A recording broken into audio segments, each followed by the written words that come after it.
बहुत बहुत समय पहले की बात है, जब धरती पर जादू और रहस्य की दुनिया असल में सांस लिया करती थी। जब जिन, परी और अफसाने सिर्फ किताबों में नहीं, बल्कि हवाओं और सायों में बसते थे। उन्हीं जमाने की एक कहानी है, एक बूढ़े थके हुए मछुआरे की, जो समुंदर किनारे टूटे फूटे एक झोपड़े में रहा करता था। उसका चेहरा झुर्रियों से भरा हुआ, आंखों में धूप की तपिश, मगर दिल में अब भी उम्मीद की एक हल्की सी रोशनी। उसका नाम कोई नहीं जानता था, लोग उसे बस बूढ़ा मछुआरा कहकर पुकारते।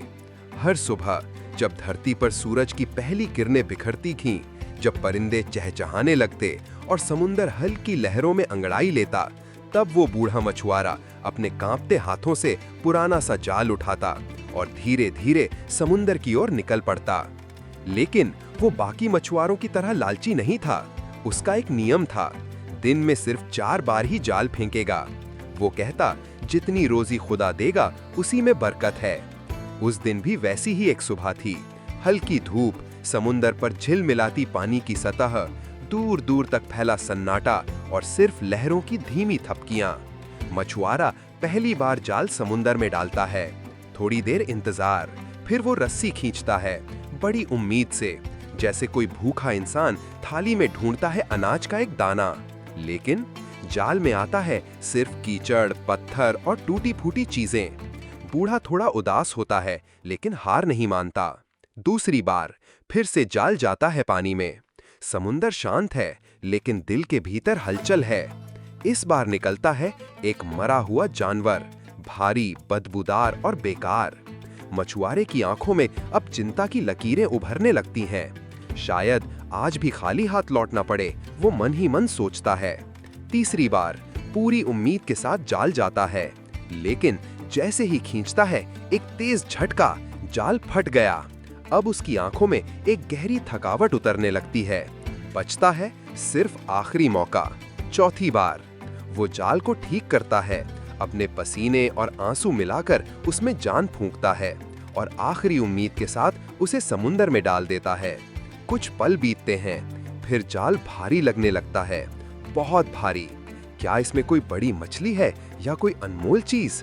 वो जाल को खींचता है, धीरे धीरे, पूरी ताकत लगाकर, और जब जाल बाहर आता है तो उसमें कोई मछली नहीं, बल्कि एक पुरानी, भारी, धूल भरी पीतल की बोतल। बोतल पर जंग लगी हुई थी और उसके ढक्कन पर एक मोहर जड़ी थी, अजीब सी, किसी पुराने जादू जैसी। मछुआरा हैरान था, ये कहां से आई, किसकी हो सकती है ये? जिज्ञासा से वो बोतल को देखता है, धीरे धीरे अपने चादर के पल्लू से उसे पोंछता है और फिर धीरे धीरे ढक्कन को घुमाकर खोल देता है। अचानक एक तेज आवाज, एक गहरा झोंका, और बोतल से निकलता है काला धुएंदार गुबार। वो धुआं ऊपर ऊपर उठता है और फिर आकार लेने लगता है, और देखते ही देखते सामने खड़ा होता है एक भयानक, विशालकाय जिन्न। उस जिन्न का शरीर जैसे काले तूफान से बना हो, आंखें आग जैसी लाल, उसकी हर सांस से जमीन कांपने लगे। ये वही जिन्न था जो 400 साल से बोतल में कैद था। 400 साल!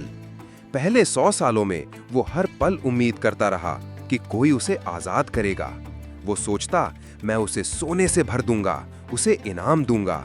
दूसरे 100 सालों में उसकी आवाज बदल गई, मैं तुझे अमर बना दूंगा, तू जो चाहे तेरा होगा। तीसरे 100 सालों में अब वो सिर्फ रहम मांगता था, कोई मुझे निकालो, बस निकालो, मैं कुछ नहीं मांगूंगा, कुछ नहीं दूंगा, बस रिहा कर दो। लेकिन जैसे जैसे वक्त बीता, जैसे जैसे तन्हाई बढ़ी, जैसे जैसे अंधकार उसकी आत्मा में घुलता गया, वो जिन्न अब एक ही बात सोचता था, जो भी मुझे आजाद करेगा उसे मैं मार डालूंगा, क्योंकि दुनिया ने उसे भुला दिया था और अब उसका दिल सिर्फ बदले से भरा था। लेकिन मछुआरा वो डरपोक नहीं था, वो सच्चा था, शायद थोड़ा भोला, लेकिन बेवकूफ नहीं।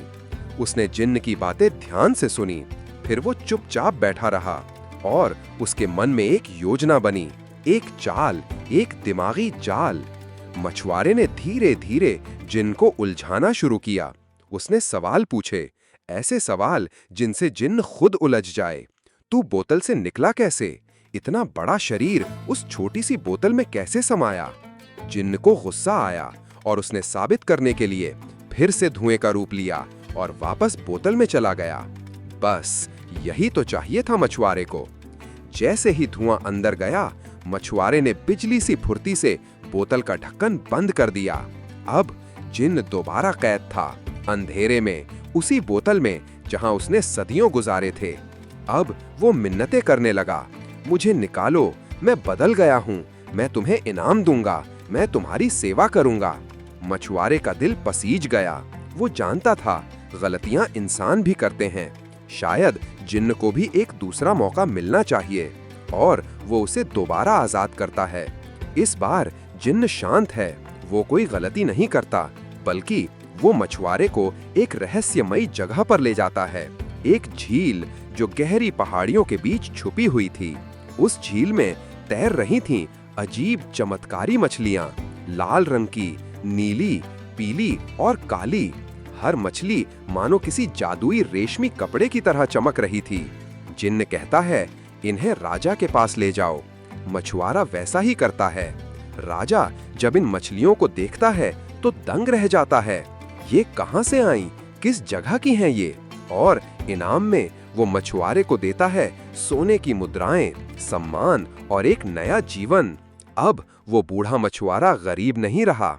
उसकी झोंपड़ी अब महल जैसी नहीं थी, लेकिन उसके चेहरे पर अब थकावट नहीं, आत्मविश्वास था।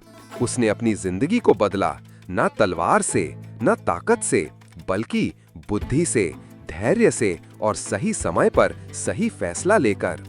ये कहानी हमें सिखाती है कि जब हालात सबसे डरावने लगें, जब सामने जिन्न खड़ा हो, तो डरना नहीं चाहिए, बल्कि सोचना चाहिए, क्योंकि कभी-कभी एक चालाक सोच, एक सच्चा दिल और थोड़ी हिम्मत दुनिया के सबसे बड़े अंधेरे को भी मात दे सकती है।